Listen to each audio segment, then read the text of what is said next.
कहते हैं दुख बांटने से कम होता है और वाकई इस दुख को बांटने के लिए बाड़मेर के जिला कलेक्टर लोकबंधु यादव आज मालपुरा पहुंचे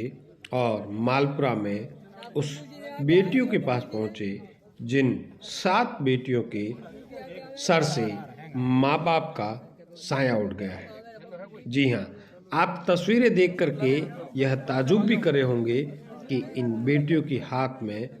ये नोटों की गड्डियाँ कहाँ से आई। तो मैं आपको बताना चाहता हूँ, कहते हैं अगर ऊपर वाले ने एक रास्ता बंद कर दिया तो कई रास्ते खुल जाते हैं। तो ऐसा ही कुछ हमारे भारत के नागरिकों द्वारा, बाड़मेर के नागरिकों द्वारा और दानवीरों द्वारा एक रास्ते खुले और इन जो मुरझाए हुए चेहरे हैं इनके ऊपर इनको इस बात का एहसास करवा दिया कि ऊपर वाले ने आपके साथ में बहुत बड़ा गुनाह किया, आपको दुख दिया। क्योंकि इस बेटी जो आपके सामने बैठी है, इस बेटी की सगाई के लिए इसके माँ बाप अपने 3 वर्षीय बेटे, जो कि 7 बेटियों के बाद में हुई थी, उन बेटियों की इस बेटी के साथ में सगाई के लिए गए थे कि अचानक बोलेरो ने लापरवाही पूर्वक चलाते हुए इन्हें कुचल दिया और इस दर्दनाक हादसे के अंदर खेताराम और किक्कू की दर्दनाक मौत होगी। तो वहीं इनके 3 वर्षीय भाई जो है वह गंभीर अवस्था में जोधपुर में इलाज चल रहा है। लेकिन सबसे मैं आपको अहम बात करना चाह रहा हूँ कि इस दर्द की वेदना को देखने के बाद में हमारे बाड़मेर जिले के पत्रकार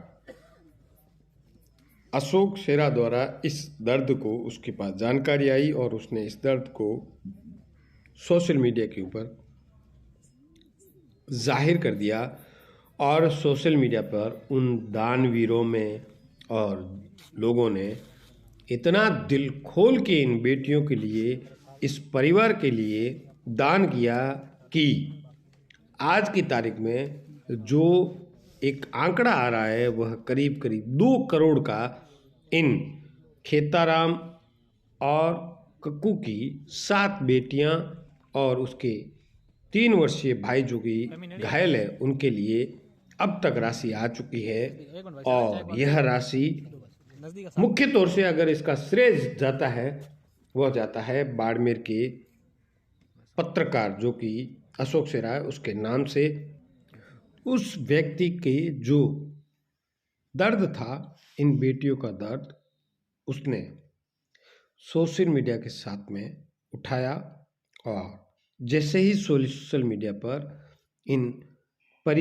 इस परिवार का दुख दर्द उसने साझा किया, उसके बाद में जो भामाशाह थे, जो दानवीर थे, वह आगे आए और खेताराम भील की इन मासूम 7 बेटियों के लिए वह भगवान से भी कम नहीं है, जिन्होंने इस परिवार की सुध लेने के लिए आगे आए। और आगे आने के लिए मैं आपको बताना चाहूँगा कि आप देख रहे हैं कैसे विलख रही है जब बड़ी बेटी की सगाई के लिए उसके माँ बाप गए हो और उस दरमियान उस माँ बाप की एक बोलेरो चालक की लापरवाही से उनको कुचल दिया हो।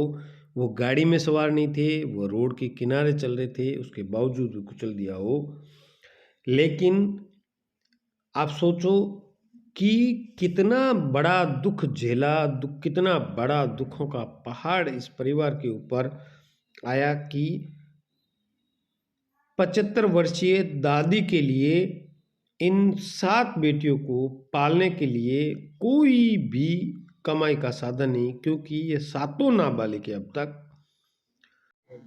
इस इंद्री में जो दुखद घटना हुई और उसमें एक दंपति की जो दुखद डेथ हुई, आज सभी बच्चों से मैं यहाँ मिलने आया हूँ और लगातार ये खबरें भी आ रही थी कि सभी लोग इसमें समाज के, चाहे बाड़मेर से ही नहीं,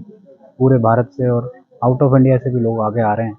और जैसा आपने भी खबर को प्रमुखता से चलाया कि 7 बच्चियाँ हैं और एक भाई है जो अभी एडमिट है, और काफ़ी दुखद घटना है, काफ़ी मार्मिक स्थिति।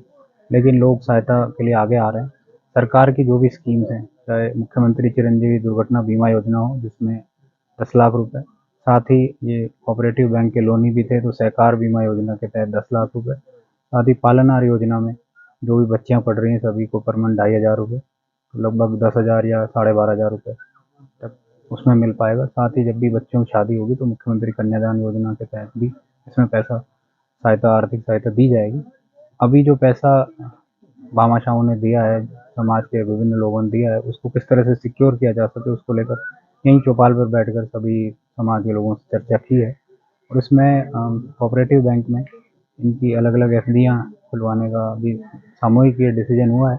उसके संबंध में भी निर्देश दे दिए और बाकी भी सभी जो स्कीम्स में अप्लाई करने के लिए जल्दी अप्लाई कर देंगे। मैंने बच्चियों को ये भी कहा है कि आपको आगे पढ़ना है, आगे बढ़ना है, और अगर कोई भी समस्या हो तो जिला प्रशासन आपके साथ है हमेशा। एक अपने आप में इस प्रकार की पहल होना और महत्वपूर्ण दिनों में इस प्रकार से राशि कटाना एक क्या संदेश देती है, किस तरीके से भामाशाह जो है बच्चों के लिए, उनके लिए आप सब क्या करें? ये जिसने भी इस खबर को देखा उनका मन किया, और ये मेरे ख्याल से अद्भुत है कि प्रमुखता से आपने भी इस खबर को चलाया है और उसके बाद लोग आगे आए। और ये मेरे ख्याल से पिछले कुछ समय में सबसे ज़्यादा कंट्रीब्यूशन इस तरीके से लोगों ने रेज किया है जो क्राउड फंडिंग के माध्यम से, जैसा मुझे बताया कि 1 करोड़ रुपए से अधिक इकट्ठा हो चुके हैं। तो निश्चित तौर पे बच्चियों को आगे अपने भविष्य में पढ़ने के लिए और आगे अपने भविष्य को संजोने संवारने के लिए ये अच्छी सहायता के रूप में राशि आई है। तो कोई लोग इसमें कुछ फ्रॉड भी कर रहे हैं, गलत नंबर ऐड कर रहे हैं, तो उनके खिलाफ भी कार्रवाई कीजिएगा, अगर शिकायत करते हैं? हाँ, अभी मुझे ऐसा बताया गया तो उसमें बिल्कुल पुलिस के माध्यम से अगर कोई भी ऐसी शिकायत आती है तो एफआईआर भी दर्ज कराई जाएगी, और पैसा वो किस तरह सिक्योर रहे उसके लिए भी उसको इमीडिएटली ट्रांसफ़र करने की अभी कार्रवाई की जा रही है।